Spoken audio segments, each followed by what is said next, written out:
inklusibo at progresibong komunidad. And today we will be interviewing our fellow Invergans. Let's go!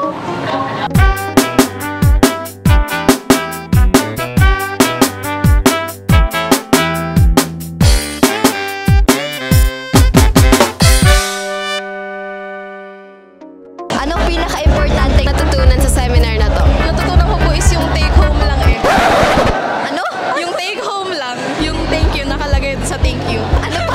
Nakalagay doon yung you are worthy, you are valid, I'm glad you exist. Yun Wow! pinakahuli but the most important part. Pagdating kasi sa gender, so yan ay parang awareness na din siya, saka empowerment sa lahat. Especially sa generation natin, napaka-need natin siya for today para din sa pagbabago in the near future.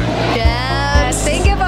Marami, pero isa dun yung kung ano yung mga hindi dapat at dapat gawin para hindi maramdaman ng bata na abused sila or harassed sila. Tapos paano natin i-respect saka i-value yung iba't ibang gender na hindi natin napaparamdam doon sa kanila, sa LGBT community na hindi sila oppressed or hindi natin sila dinidiscriminate. Mukhang powerful naman ang sagot mo. Equality for everyone. Iba-iba man ang naging sagot, pero